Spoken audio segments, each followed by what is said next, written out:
The Rats in the Walls.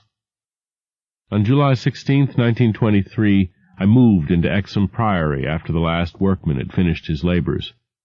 The restoration had been a stupendous task, for little had remained of the deserted pile but a shell-like ruin, yet because it had been the seat of my ancestors, I let no expense deter me.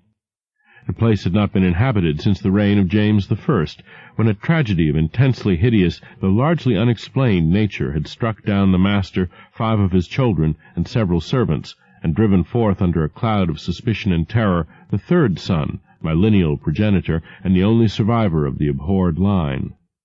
With this sole heir denounced as a murderer, the estate had reverted to the crown. Nor had the accused man made any attempt to exculpate himself or regain his property. Shaken by some horror greater than that of conscience or the law, and expressing only a frantic wish to exclude the ancient edifice from his sight and memory, Walter de la Poer, 11th Baron Exham, fled to Virginia, and there founded the family which by the next century had become known as Delapoer. Exham Priory had remained untenanted, though later allotted to the estates of the Norris family, and much studied because of its peculiarly composite architecture, an architecture involving Gothic towers resting on a Saxon or Romanesque substructure, whose foundation in turn was of a still earlier order or blend of orders, Roman and even Druidic or native Cymric, if legends speak truly. This foundation was a very singular thing, being merged on one side with the solid limestone of the precipice from whose brink the priory overlooked a desolate valley 3 miles west of the village of Anchester. Architects and antiquarians loved to examine this strange relic of forgotten centuries, but the country folk hated it. They had hated it for hundreds of years before, when my ancestors lived there, and they hated it now, with the moss and mold of abandonment on it.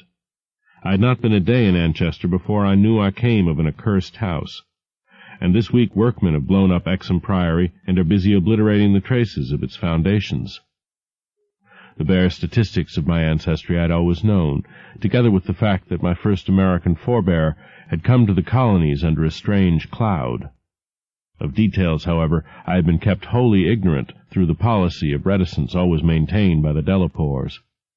Unlike our planter neighbors, we seldom boasted of crusading ancestors or other medieval and Renaissance heroes, nor was any kind of tradition handed down except what may have been recorded in the sealed envelope left before the Civil War by every squire to his eldest son for posthumous opening. The glories we cherished were those achieved since the migration, the glories of a proud and honorable, if somewhat reserved and unsocial, Virginia line. During the war our fortunes were extinguished, and our whole existence changed by the burning of Carfax, our home on the banks of the James. My grandfather, advanced in years, had perished in that incendiary outrage, and with him the envelope that bound us all to the past. I can recall that fire today, as I saw it then at the age of 7, with the Federal soldiers shouting, the women screaming, and the Negroes howling and praying. My father was in the army, defending Richmond, and after many formalities, my mother and I were passed through the line to join him. When the war ended, we all moved north, whence my mother had come, and I grew to manhood, middle age, and ultimate wealth as a stolid Yankee. Neither my father nor I ever knew what our hereditary envelope had contained, and as I merged into the grayness of Massachusetts business life, I lost all interest in the mysteries which evidently lurked far back in my family tree. Had I suspected their nature, how gladly I would have left Exham Priory to its moss, bats, and cobwebs. My father died in 1904, but without any message to leave me, or to my only child, Alfred, a motherless boy of 10. It was this boy who reversed the order of family information, for although I could give him only jesting conjectures about the past, he wrote me of some very interesting ancestral legends when the late war took him to England in 1917 as an aviation officer. Apparently the Delapoers had a colorful and perhaps sinister history, for a friend of my son's, Captain Edward Norris of the Royal Flying Corps, dwelt near the family seat at Anchester, and related some peasant superstitions which few novelists could equal for wildness and incredibility.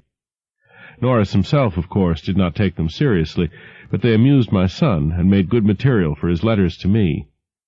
It was this legendary which definitely turned my attention to my transatlantic heritage and made me resolve to purchase and restore the family seat which Norris showed to Alfred in its picturesque desertion and offered to get for him at a surprisingly reasonable figure, since his own uncle was the present owner. I bought Exham Priory in 1918, but was almost immediately distracted from my plans of restoration by the return of my son as a maimed invalid. During the 2 years that he lived, I thought of nothing but his care, having even placed my business under the direction of partners. In 1921, as I found myself bereaved and aimless, a retired manufacturer no longer young, I resolved to divert my remaining years with my new possession. Visiting Anchester in December, I was entertained by Captain Norris, a plump, amiable young man who had thought much of my son and secured his assistance in gathering plans and anecdotes to guide in the coming restoration. Exham Priory itself I saw without emotion, a jumble of tottering medieval ruins covered with lichens and honeycombed with rooks' nests, perched perilously upon a precipice, and denuded of floors or other interior features save the stone walls of the separate towers. As I gradually recovered the image of the edifice as it had been when my ancestor left it over 3 centuries before, I began to hire workmen for the reconstruction. In every case I was forced to go outside the immediate locality, for the Anchester villagers had an almost unbelievable fear and hatred of the place. This sentiment was so great that it was sometimes communicated to the outside laborers, causing numerous desertions, whilst its scope appeared to include both the priory and its ancient family. My son had told me that he was somewhat avoided during his visits because he was a Delacour, and I now found myself subtly ostracized for a like reason until I convinced the peasants how little I knew of my heritage. Even then they sullenly disliked me, so that I had to collect most of the village traditions through the mediation of Norris. What the people could not forgive, perhaps, was that I had come to restore a symbol so abhorrent to them, for, rationally or not, they viewed Exham Priory as nothing less than a haunt of fiends and werewolves. Piecing together the tales which Norris collected for me, and supplementing them with the accounts of several savants who had studied the ruins, I deduced that Exham Priory stood on the site of a prehistoric temple, a druidical or anti-druidical thing which must have been contemporary with Stonehenge. That indescribable rites had been celebrated there, few doubted, and there were unpleasant tales of the transference of these rites into the Sibylle worship which the Romans had introduced. Inscriptions still visible in the sub-cellar bore such unmistakable letters as Div. Ops. Magna Mat, sign of the Magna Mater, whose dark worship was once vainly forbidden to Roman citizens. Anchester had been the camp of the 3rd Augustan Legion, as many remains attest, and it was said that the temple of Sibylle was splendid and thronged with worshippers who performed nameless ceremonies at the bidding of a Phrygian priest. Tales added that the fall of the old religion did not end the orgies at the temple, but that the priests lived on in the new faith without real change. Likewise was it said that the rites did not vanish with the Roman power, and that certain among the Saxons added to what remained of the temple and gave it the essential outline it subsequently preserved, making it the center of a cult feared through half the Heptarchy. About 1000 A.D. the place is mentioned in a chronicle as being a substantial stone priory housing a strange and powerful monastic order and surrounded by extensive gardens which needed no walls to exclude a frightened populace. It was never destroyed by the Danes, though after the Norman conquest it must have declined tremendously, since there was no impediment when Henry III granted the site to my ancestor, Gilbert de la Poer, 1st Baron Exham, in 1261. Of my family before this date there is no evil report, but something strange must have happened then. In one chronicle there is a reference to a de la Poer as cursed of God in 1307, whilst village legendary had nothing but evil and frantic fear to tell of the castle that went up on the foundations of the old temple and priory. The fireside tales were of the most grisly description, all the ghastlier because of their frightened reticence and cloudy evasiveness. They represented my ancestors as a race of hereditary demons, beside whom Gilles de Retz and the Marquis de Sade would seem the veriest tyros, and hinted whisperingly at their responsibility for the occasional disappearance of villagers through several generations. The worst characters, apparently, were the barons and their direct heirs. At least most was whispered about these. If of healthier inclinations, it was said, an heir would early and mysteriously die to make way for another more typical scion. There seemed to be an inner cult in the family, presided over by the head of the house, and sometimes closed except to a few members. Temperament rather than ancestry was evidently the basis of this cult, for it was entered by several who married into the family. Lady Margaret Trevor from Cornwall, wife of Godfrey, the second son of the 5th Baron, became a favorite bane of children all over the countryside, and the demon heroine of a particularly horrible old ballad not yet extinct near the Welsh border. Preserved in balladry, too, though not illustrating the same point, is the hideous tale of Lady Mary de la Poer, who shortly after her marriage to the Earl of Shrewsfield was killed by him and his mother, both of the slayers being absolved and blessed by the priest, to whom they confessed what they dared not repeat to the world. These myths and ballads, typical as they were of crude superstition, repelled me greatly. Their persistence and their application to so long a line of my ancestors were especially annoying, whilst the imputations of monstrous habits proved unpleasantly reminiscent of the one known scandal of my immediate forebears, the case of my cousin, young Randolph de la Poer of Carfax, who went among the Negroes and became a voodoo priest after he returned from the Mexican War.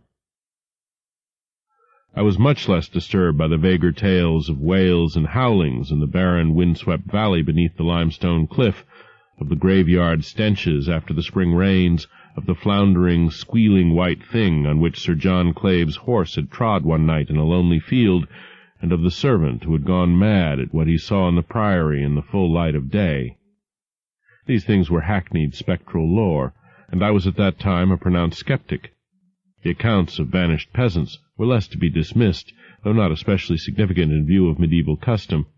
Prying curiosity meant death, and more than one severed head had been publicly shown on the bastions, now effaced, around Exham Priory. A few of the tales were exceedingly picturesque, and made me wish I had learnt more of comparative mythology in my youth. There was, for instance, the belief that a legion of bat-winged devils kept witches' Sabbath each night at the Priory, a legion whose sustenance might explain the disproportionate abundance of coarse vegetables harvested in the vast gardens. And, most vivid of all, there was the dramatic epic of the rats, the scampering army of obscene vermin which had burst forth from the castle 3 months after the tragedy that doomed it to desertion, the lean, filthy, ravenous army which had swept all before it and devoured fowl, cats, dogs, hogs, sheep, and even 2 hapless human beings before its fury was spent.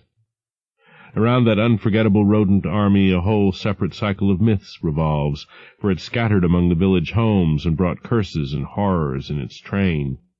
Such was the lore that assailed me as I pushed to completion, with an elderly obstinacy, the work of restoring my ancestral home. It must not be imagined for a moment that these tales formed my principal psychological environment. On the other hand, I was constantly praised and encouraged by Captain Norris and the antiquarians who surrounded and aided me. When the task was done, over 2 years after its commencement, I viewed the great rooms, wainscoted walls, vaulted ceilings, mullioned windows, and broad staircases with a pride which fully compensated for the prodigious expense of the restoration. Every attribute of the Middle Ages was cunningly reproduced, and the new parts blended perfectly with the original walls and foundations. The seat of my fathers was complete, and I looked forward to redeeming at last the local fame of the line which ended in me. I would reside here permanently, and prove that a de la Poer, for I had adopted again the original spelling of the name, need not be a fiend. My comfort was perhaps augmented by the fact that although Exham Priory was medievally fitted, its interior was in truth wholly new and free from old vermin and old ghosts alike. As I have said, I moved in on July 16th, 1923. My household consisted of 7 servants and 9 cats, of which latter species I am particularly fond. My eldest cat was 7 years old and had come with me from my home in Bolton, Massachusetts.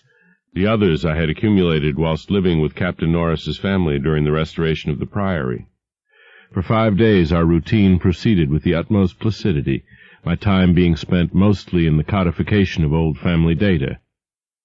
I had now obtained some very circumstantial accounts of the final tragedy and flight of Walter de la Poer, which I conceived to be the probable contents of the hereditary paper lost in the fire at Carfax. it appeared that my ancestor was accused, with much reason, of having killed all the other members of his household, except 4 servant confederates, in their sleep, about 2 weeks after a shocking discovery which changed his whole demeanor, but which, except by implication, he disclosed to no one save perhaps the servants who assisted him and afterward fled beyond reach. This deliberate slaughter, which included a father, 3 brothers, and 2 sisters, was largely condoned by the villagers, and so slackly treated by the law that its perpetrator escaped honored, unharmed, and undisguised to Virginia, the general whispered sentiment being that he had purged the land of an immemorial curse. What discovery had prompted an act so terrible I could scarcely even conjecture. Walter de la Poer must have known for years the sinister tales about his family, so that this material could have given him no fresh impulse. Had he then witnessed some appalling ancient rite, or stumbled upon some frightful and revealing symbol in the priory or its vicinity?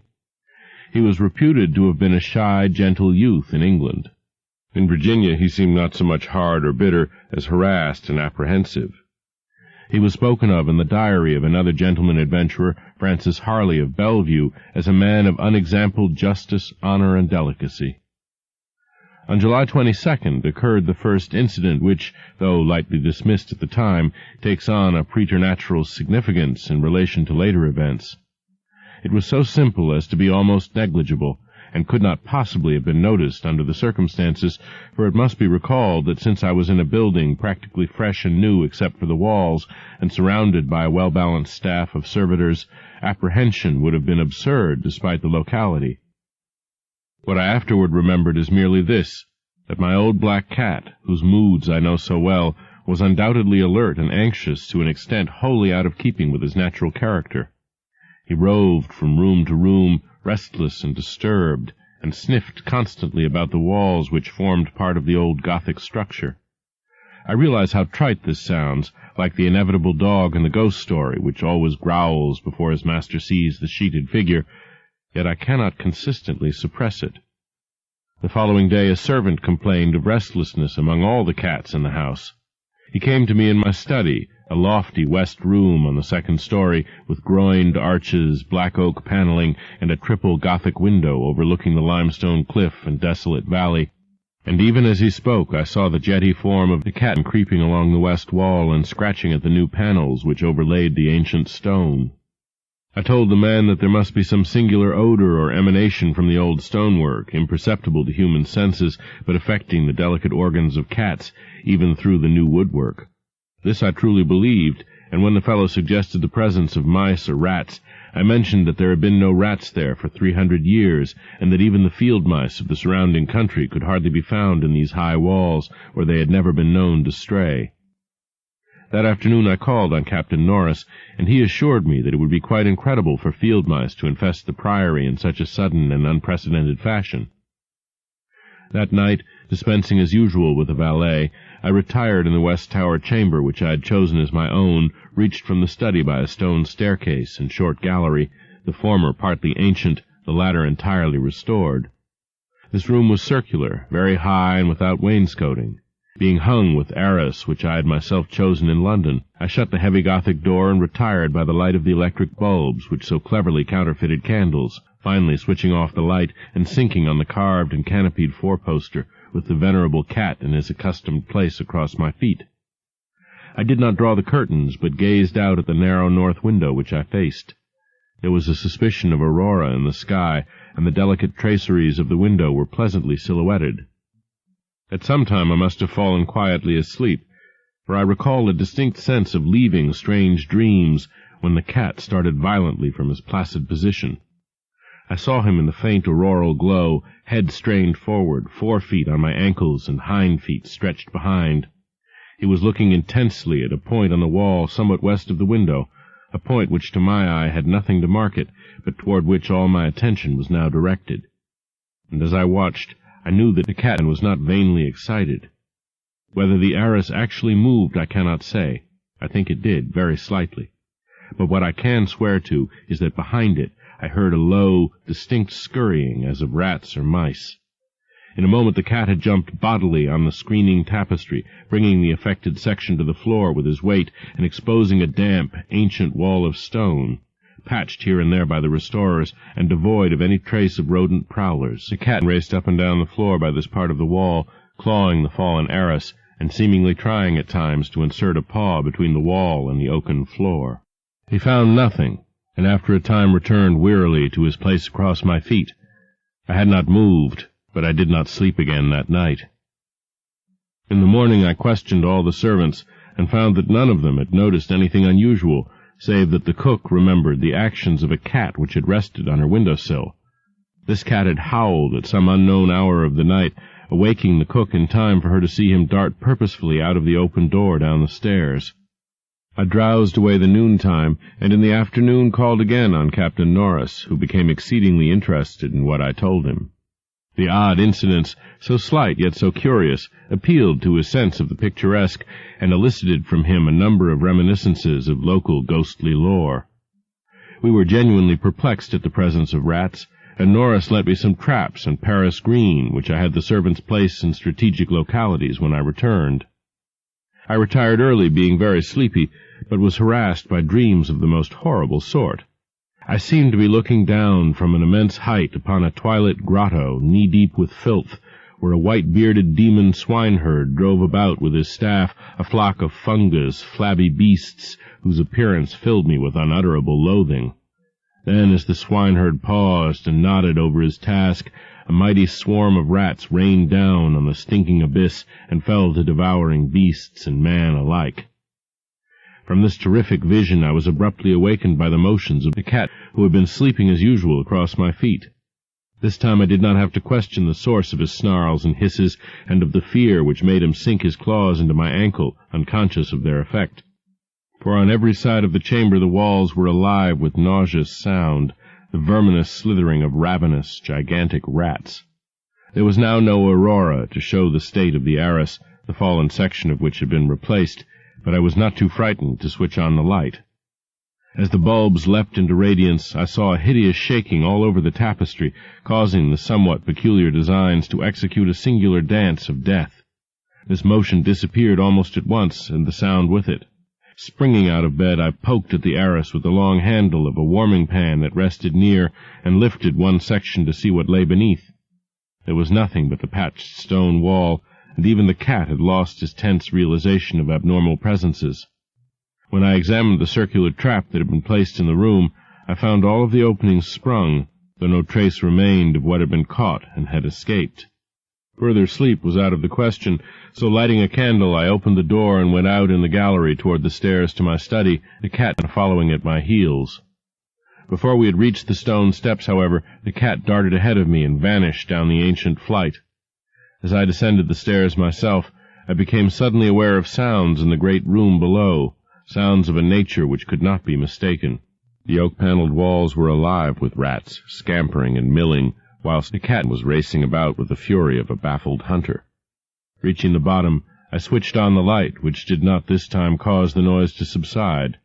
The rats continued their riot, stampeding with such force and distinctness that I could finally assign to their motions a definite direction. These creatures, in numbers apparently inexhaustible, were engaged in one stupendous migration from inconceivable heights to some depth conceivably or inconceivably below. I now heard steps in the corridor, and in another moment 2 servants pushed open the massive door. They were searching the house for some unknown source of disturbance which had thrown all the cats into a snarling panic and caused them to plunge precipitately down several flights of stairs and squat yowling before the closed door to the sub-cellar. I asked them if they had heard the rats, but they replied in the negative, and when I turned to call their attention to the sounds in the panels, I realized that the noise had ceased. With the 2 men, I went down to the door of the sub-cellar, but found the cats already dispersed. Later I resolved to explore the crypt below, but for the present I merely made a round of the traps. All were sprung, yet all were tenantless. Satisfying myself that no one had heard the rats save the felines and me, I sat in my study till morning, thinking profoundly and recalling every scrap of legend I had unearthed concerning the building I inhabited. I slept some in the forenoon, leaning back in the one comfortable library chair which my medieval plan of furnishing could not banish. Later I telephoned to Captain Norris, who came over and helped me explore the sub-cellar. absolutely nothing untoward was found, although we could not repress a thrill at the knowledge that this vault was built by Roman hands. Every low arch and massive pillar was Roman, not the debased Romanesque of the bungling Saxons, but the severe and harmonious classicism of the age of the Caesars. Indeed, the walls abounded with inscriptions familiar to the antiquarians who had repeatedly explored the place, things like P. Gete, Prop, Temp, Dona, and El Praec versus Pontife Aetus. The reference to Aetus made me shiver, for I had read Catullus and knew something of the hideous rites of the Eastern god, whose worship was so mixed with that of Cybele. Norris and I, by the light of lanterns, tried to interpret the odd and nearly effaced designs on certain irregularly rectangular blocks of stone generally held to be altars, but could make nothing of them. We remembered that one pattern, a sort of rayed sun, was held by students to imply a non-Roman origin, suggesting that these altars had merely been adopted by the Roman priests from some older and perhaps aboriginal temple on the same site. On one of these blocks were some brown stains which made me wonder. The largest, in the center of the room, had certain features on the upper surface which indicated its connection with fire, probably burnt offerings. Such were the sights in that crypt before whose door the cats had howled, and where Norris and I now determined to pass the night. Couches were brought down by the servants, who were told not to mind any nocturnal actions of the cats. We decided to keep the great oak door, a modern replica with slits for ventilation, tightly closed, and with this attended to, we retired with lanterns still burning to await whatever might occur. The vault was very deep in the foundations of the priory, and undoubtedly far down on the face of the beetling limestone cliff overlooking the waste valley. That it had been the goal of the scuffling and unexplainable rats I could not doubt, though why I could not tell. As we lay there expectantly, I found my vigil occasionally mixed with half-formed dreams, from which the uneasy motions of the cat across my feet would rouse me. These dreams were not wholesome, but horribly like the one I had had the night before. I saw again the twilit grotto and the swineherd with his unmentionable fungus beasts wallowing in filth, and as I looked at these things they seemed nearer and more distinct, so distinct that I could almost observe their features. Then I did observe the flabby features of one of them, and awaked with such a scream that the cat started up, whilst Captain Norris, who had not slept, laughed considerably. Norris might have laughed more, or perhaps less, had he known what it was that made me scream. But I did not remember myself till later. Ultimate horror often paralyzes memory in a merciful way. Norris waked me when the phenomena began. Out of the same frightful dream I was called by his gentle shaking and his urging to listen to the cats. Indeed, there was much to listen to, for beyond the closed door at the head of the stone steps was a veritable nightmare of feline yelling and clawing, whilst the cat was running excitedly around the bare stone walls, in which I heard the same babble of scurrying rats that had troubled me the night before. An acute terror now rose within me, for here were anomalies which nothing normal could well explain. These rats, if not the creatures of a madness which I shared with the cats alone, must be burrowing and sliding in Roman walls I had thought to be of solid limestone blocks, unless perhaps the action of water through more than 17 centuries had eaten winding tunnels which rodent bodies had worn clear and ample. But even so the spectral horror was no less, for if these were living vermin, why did not Norris hear their disgusting commotion, and why did he guess wildly and vaguely at what could have aroused them? By the time I had managed to tell him, as rationally as I could, what I thought I was hearing, my ears gave me the last fading impression of the scurrying, which had retreated still downward, far underneath this deepest of sub-cellars, till it seemed as if the whole cliff below were riddled with questing rats. Norris was not as skeptical as I had anticipated, but instead seemed profoundly moved. He motioned to me to notice that the cats at the door had ceased their clamor, as if giving up the rats for lost. The cat had a burst of renewed restlessness, and was clawing frantically around the bottom of the large stone altar in the center of the room, which was nearer Norris's couch than mine. My fear of the unknown was at this point very great. Something astounding had occurred, and I saw that Captain Norris, a younger, stouter, and presumably more naturally materialistic man, was affected fully as much as myself, perhaps because of his lifelong and intimate familiarity with local legend. We could for the moment do nothing but watch the old black cat as he pawed with decreasing fervor at the base of the altar, occasionally looking up and mewing to me in that persuasive manner which he used when he wished me to perform some favor for him. Norris now took a lantern close to the altar and examined the place where the cat was pawing, silently kneeling and scraping away the lichens of centuries which joined the massive pre-Roman block to the tessellated floor. He did not find anything, and was about to abandon his effort when I noticed a trivial circumstance which made me shudder, even though it implied nothing more than I had already imagined. I told him of it, and we both looked at its almost imperceptible manifestation with the fixedness of fascinated discovery and acknowledgment. It was only this, that the flame of the lantern set down near the altar was slightly but certainly flickering from a draught of air which it had not before received, and which came indubitably from the crevice between floor and altar where Norris was scraping away the lichens. We spent the rest of the night in the brilliantly lighted study, nervously discussing what we should do next. The discovery that some vault deeper than the deepest known masonry of the Romans underlay this accursed pile, some vault unsuspected by the curious antiquarians of 3 centuries, would have been sufficient to excite us without any background of the sinister. As it was, the fascination became twofold, and we paused in doubt whether to abandon our search and quit the priory forever in superstitious caution, or to gratify our sense of adventure and brave whatever horrors might await us in the unknown depths. By morning we had compromised, and decided to go to London to gather a group of archaeologists and scientific men fit to cope with the mystery. It should be mentioned that before leaving the sub-cellar we had vainly tried to move the central altar, which we now recognized as the gate to a new pit of nameless fear. What secret would open the gate, wiser men than we would have to find. During many days in London, Captain Norris and I presented our facts, conjectures, and legendary anecdotes to 5 eminent authorities, all men who could be trusted to respect any family disclosures which future explorations might develop. We found most of them little disposed to scoff, but instead intensely interested and sincerely sympathetic.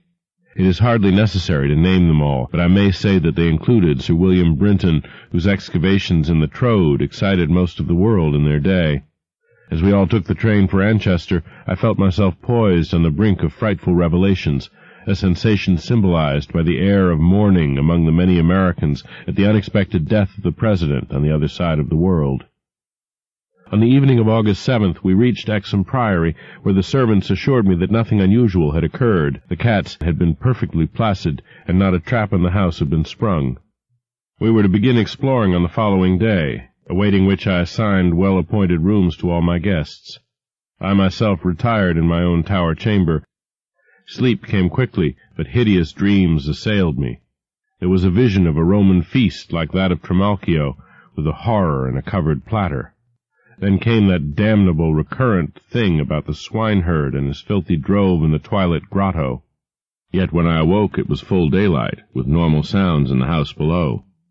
The rats, living or spectral, had not troubled me. On going down, I found that the same tranquillity had prevailed elsewhere, a condition which one of the assembled savants, a fellow named Thornton, devoted to the psychic, rather absurdly laid to the fact that I had now been shown the thing which certain forces had wished to show me. All was now ready, and at 11 a.m. our entire group of 7 men, bearing powerful electric searchlights and implements of excavation, went down to the sub-cellar and bolted the door behind us. The cat was with us, for the investigators found no occasion to despise his excitability, and were indeed anxious that he be present in case of obscure rodent manifestations.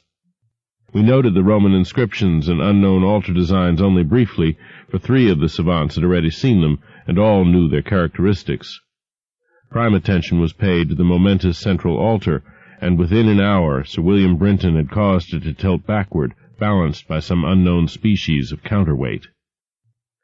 There now lay revealed such a horror as would have overwhelmed us had we not been prepared. Through a nearly square opening in the tiled floor, sprawling on a flight of stone steps so prodigiously worn that it was little more than an inclined plane at the center, was a ghastly array of human or semi-human bones. Those which retained their collocation as skeletons showed attitudes of panic, fear, and over all were the markings of rodent gnawing. The skulls denoted nothing short of utter idiocy, cretinism, or primitive semi-apedom. Above the hellishly littered steps arched a descending passage seemingly chiseled from the solid rock, and conducting a current of air.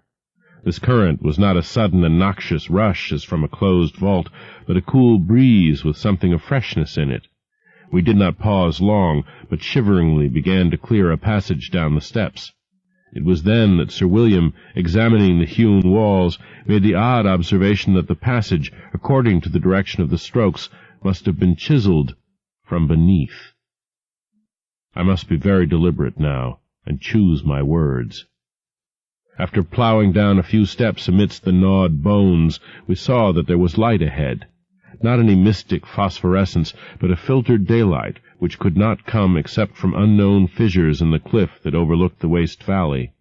That such fissures had escaped notice from outside was hardly remarkable, for not only is the valley wholly uninhabited, but the cliff is so high and beetling that only an aeronaut could study its face in detail.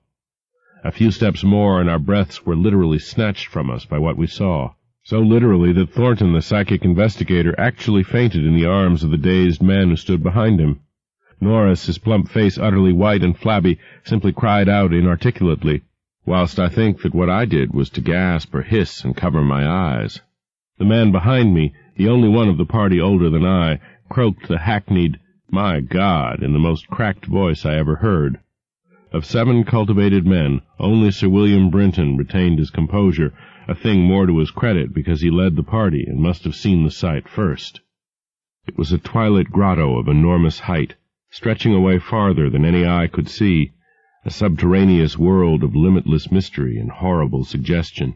There were buildings and other architectural remains. In one terrified glance I saw a weird pattern of tumuli, a savage circle of monoliths, a low-domed Roman ruin, a sprawling Saxon pile, and an early English edifice of wood. But all these were dwarfed by the ghoulish spectacle presented by the general surface of the ground. For yards about the steps extended an insane tangle of human bones, or bones at least as human as those on the steps. Like a foamy sea they stretched, some fallen apart, but others wholly or partly articulated as skeletons, these latter invariably in postures of demonic frenzy, either fighting off some menace or clutching other forms with cannibal intent. When Dr. Trask, the anthropologist, stooped to classify the skulls, he found a degraded mixture which utterly baffled him. They were mostly lower than the Piltdown man in the scale of evolution, but in every case definitely human. Many were of higher grade, and a very few were the skulls of supremely and sensitively developed types. All the bones were gnawed, mostly by rats, but somewhat by others of the half-human drove. Mixed with them were many tiny bones of rats, fallen members of the lethal army which closed the ancient epoch. I wonder that any man among us lived and kept his sanity through that hideous day of discovery. Not Hoffman or Huysmans could conceive a scene more wildly incredible, more frenetically repellent, or more gothically grotesque than the twilit grotto through which we 7 staggered, each stumbling on revelation after revelation, and trying to keep for the nonce from thinking of the events which must have taken place there 300 years, or 1,000, or 2,000, or 10,000 years ago. It was the antechamber of hell, and poor Thornton fainted again when Trask told him that some of the skeleton things must have descended as quadrupeds through the last 20 or more generations. Horror piled on horror as we began to interpret the architectural remains. The quadruped things, with their occasional recruits from the biped class, have been kept in stone pens, out of which they must have broken in their last delirium of hunger or rat fear. There have been great herds of them, evidently fattened on the coarse vegetables whose remains could be found as a sort of poisonous ensilage at the bottom of huge stone bins older than Rome. I knew now why my ancestors had had such excessive gardens. Would to heaven I could forget. The purpose of the herds I did not have to ask. Sir William, standing with his searchlight in the Roman ruin, translated aloud the most shocking ritual I have ever known, and told of the diet of the antediluvian cult which the priests of Cybele found and mingled with their own. Norris, used as he was to the trenches, could not walk straight when he came out of the English building. It was a butcher shop and kitchen. He had expected that. But it was too much to see familiar English implements in such a place, and to read familiar English graffiti there, some as recent as 1610. I could not go in that building. that building whose demon activities were stopped only by the dagger of my ancestor, Walter de la Poer. What I did venture to enter was the low Saxon building whose oaken door had fallen, and there I found a terrible row of 10 stone cells with rusty bars. 3 had tenants, all skeletons of high grade, and on the bony forefinger of one I found a seal ring with my own coat of arms. Sir William found a vault with far older cells below the Roman chapel, but these cells were empty. Below them was a low crypt with cases of formally arranged bones, some of them bearing terrible parallel inscriptions carved in Latin, Greek, and the tongue of Phrygia. Meanwhile, Dr. Trask had opened one of the prehistoric tumuli and brought to light skulls which were slightly more human than a gorilla's and which bore indescribable ideographic carvings. Through all this horror my cat stalked unperturbed. Once I saw him monstrously perched atop a mountain of bones and wondered at the secrets that might lie behind his yellow eyes. Having grasped to some slight degree the frightful revelations of this twilit area, an area so hideously foreshadowed by my recurrent dream, we turned to that apparently boundless depth of midnight cavern where no ray of light from the cliff could penetrate. We shall never know what sightless Stygian worlds yawn beyond the little distance we went, for it was decided that such secrets are not good for mankind. But there was plenty to engross us close at hand, for we had not gone far before the searchlights showed that accursed infinity of pits in which the rats had feasted, and whose sudden lack of replenishment had driven the ravenous rodent army first to turn on the living herds of starving things, and then to burst forth from the priory in that historic orgy of devastation which the peasants will never forget. God! Those carrion black pits of sawed, picked bones and opened skulls! Those nightmare chasms choked with the pithecanthropoid, Celtic, Roman, and English bones of countless unhallowed centuries. Some of them were full, and none can say how deep they had once been. Others were still bottomless to our searchlights and peopled by unnameable fancies. What, I thought, of the hapless rats that stumbled into such traps amidst the blackness of their quests in this grisly Tartarus? Once my foot slipped near a horribly yawning brink, and I had a moment of ecstatic fear. I must have been musing a long time, for I could not see any of the party but the plump Captain Norris. Then there came a sound from that inky, boundless, farther distance that I thought I knew, and I saw my old black cat dart past me like a winged Egyptian god, straight into the illimitable gulf of the unknown. But I was not far behind, for there was no doubt after another second. It was the eldritch scurrying of those fiend-born rats, always questing for new horrors and determined to lead me on even unto those grinning caverns of Earth's center, where Nyarlathotep, the mad, faceless god, howls blindly to the piping of 2 amorphous idiot flute-players. My searchlight expired, but still I ran.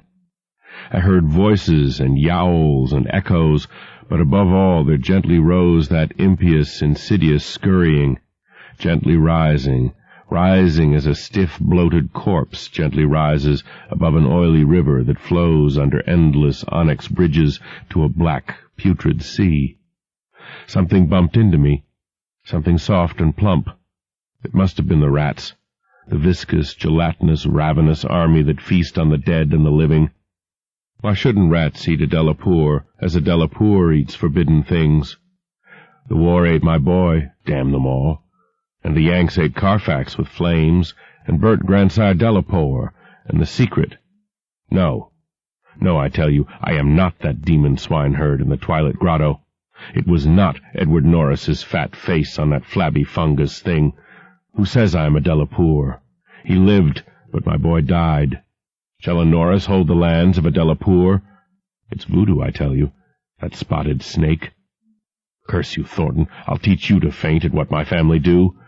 Splud, thou stinkard, I'll learn ye how to gust. Wold ye swinky me thilky wis? Magna mater, Atis. Dia ad aghaid ad auden. Augus bach dunach ort. Donus is dolus ort.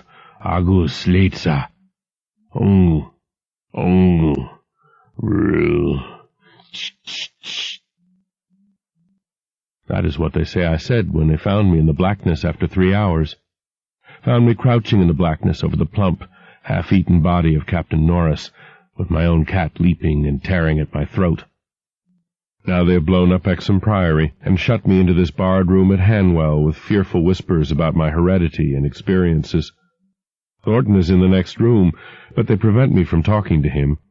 They are trying, too, to suppress most of the facts concerning the Priory. When I speak of poor Norris, they accuse me of a hideous thing, but they must know that I did not do it.